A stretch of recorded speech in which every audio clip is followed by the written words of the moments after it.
من اہل العلم من اصحاب النبی علیہ السلام والتابعین وہو قول سفیان واہل الکوفہ. فرمایا ایک صحابی نہیں اور پھر اہل علم کی قید ساتھ لگی ہوئی ہے.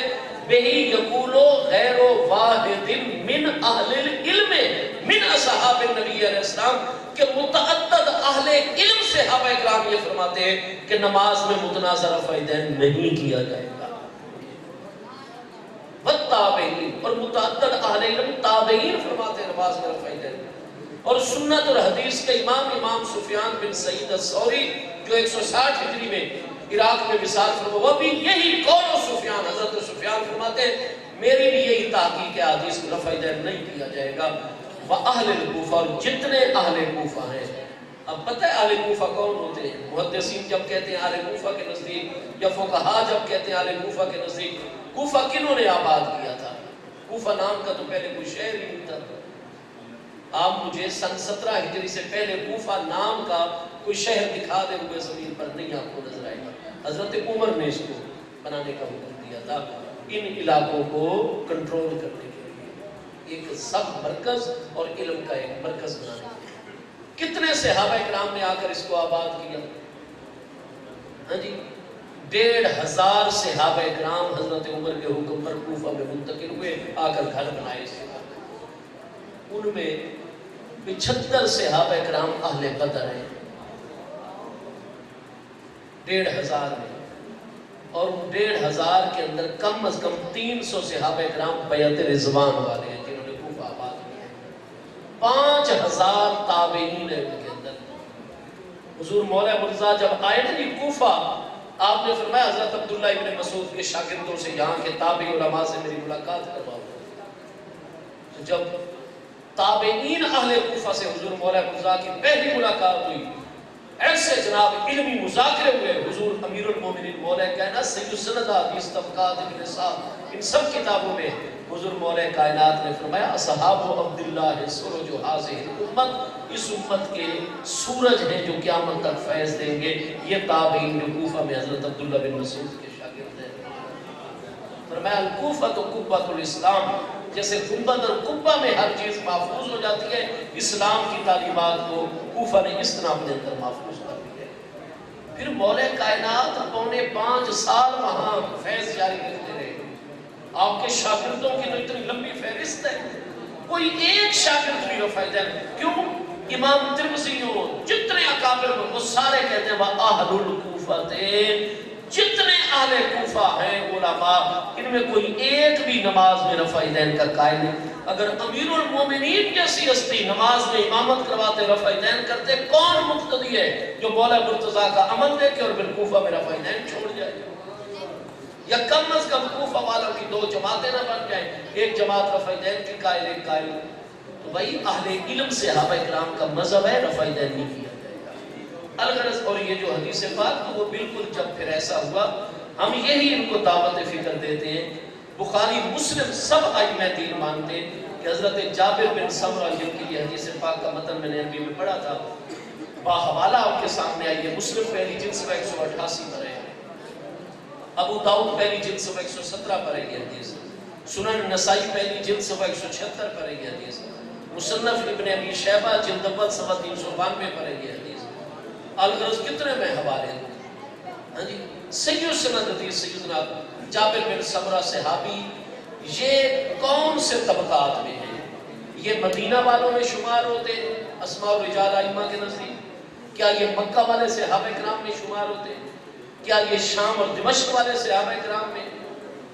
کیا یہ بحرین والے صحابہ کرام میں؟ کیا یہ طائف والے صحابہ کرام میں؟ یہ مصری صحابہ کرام میں؟ تمام اسماء الرجال کے ائمہ متفق ہیں کہ حضرت جابر بن سمرہ جب کوفہ آباد ہو گیا سارے سلسلے یہاں قائم ہو گئے. اگلے 1-2 سالوں میں جابر بن سمرہ مدینہ کے باہر آپ کا قبیلہ تھا. آپ اپنے قبیلہ سمیت اور اپنے بیٹوں اور بچوں بیوی سمیت آپ شفٹ ہو گئے کوفہ. لہذا کانا من اہل العراق و اہل الکوفہ تھے. کوفہ والے تو پہلے رفع یدین نہیں کر رہے تھے کیونکہ حضرت عبداللہ ابن مسعود نہیں کرتے تھے.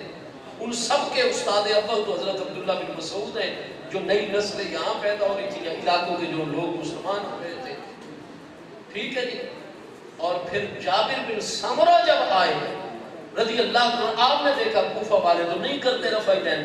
آپ نے فرمایا میرا عمل بھی تمہارے عمل کے موافق ہے، اس لیے کہ خرج علینا رسول اللہ صلی اللہ علیہ وسلم، میں بھی رفع دین نہیں کرتا. کیوں؟ فرمایا ہم رفع دین پہلے کرتے تھے، لیکن ایک دن نحن رافع ایدینا فی الصلاۃ، ہم نماز پڑھ رہے تھے، اس میں رفع یدین کر رہے تھے کہ ہماری طرف نبی علیہ السلام تشریف لائے اور ہمیں دیکھا ہم نماز میں رفع یدین. تو محبوب علیہ السلام نے ہمیں فرمایا مالی کیا ہو گیا ہے، ما بالہم کیا ان کو ہو گیا ہے، یہ نماز میں رفع یدین کر رہے ہیں. کا اذناب الخیل الشم سے جیسے بد کے ہوئے گھوڑے اپنی دموں کو ہلاتے اس طرح نماز میں رفع یدین کر رہے ہیں.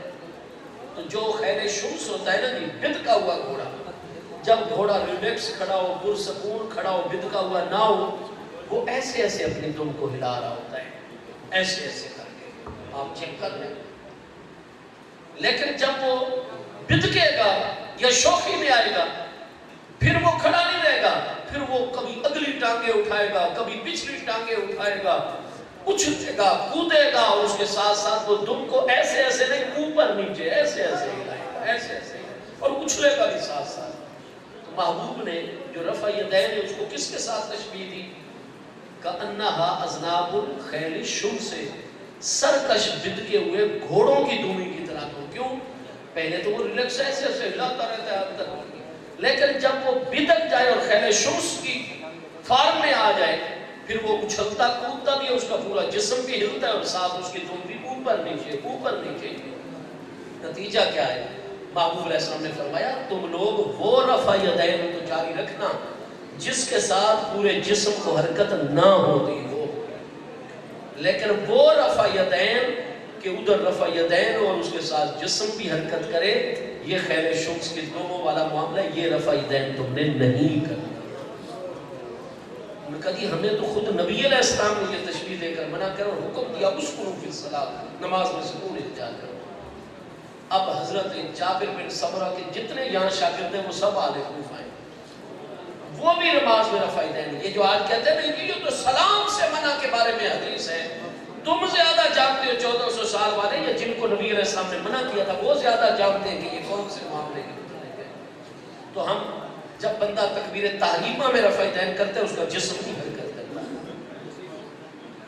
ہم وتر کی ہر رات تیسری رکعت میں رفع یدین کرتے ہیں، سورہ فاتحہ پڑھتے ہیں، اگلی سورت ملاتے ہیں، اس کے بعد اللہ اکبر کہہ کے رفع یدین بھی کرتے ہیں، اس کے بعد دعائے قنوت پڑھتے ہیں. جب وہ رفع یدین ہوتا ہے جسم نہیں حرکت کر رہا ہوتا، بندہ کیا ہوتا ہے. ہم دونوں عیدوں کی زائد 6 تکبیرات میں، پہلی تکبیرات میں ثنا کے بعد، دوسری رکعت کے اندر ہم قرات کے بعد رکوع سے پہلے 3 زائد تکبیریں پہلی رکعت میں، 3 زائد تکبیروں کے ساتھ دوسری رکعت میں 6 زائد تکبیروں میں رفع یدین کرتے ہیں نماز عید الفطر میں. ادھر لیکن ہمارا جسم حرکت نہیں کرتا، قیام میں ہم کھڑے ہوتے ہیں. لیکن جو رکوع میں جاتے ہوئے رفع یدین کرتے ہیں اور پھر جناب رکوع سے اٹھتے ہوئے رفع یدین کرتے ہیں، پھر تیسری رکعت کے شروع میں آپ دیکھیں گے رفع یدین بھی ہوگا، جسم بھی پورا حرکت کر رہا ہوگا. بھائی جس رفع یدین کے ساتھ جسم حرکت کرے وہ خیل شمس کی دم والا معاملہ ہے، اس سے محبوب نے منع فرما دیا. پھر حضرت جابر فرماتے تھے ہمیں خود محبوب نے منع فرمایا، سیدنا جابر بن سمرہ. تو الغرض دلیل بھی آ گئی منسوخ کی اور اس کی حقیقت بھی آپ کے سامنے آ گئی. آپ کا حکم ہے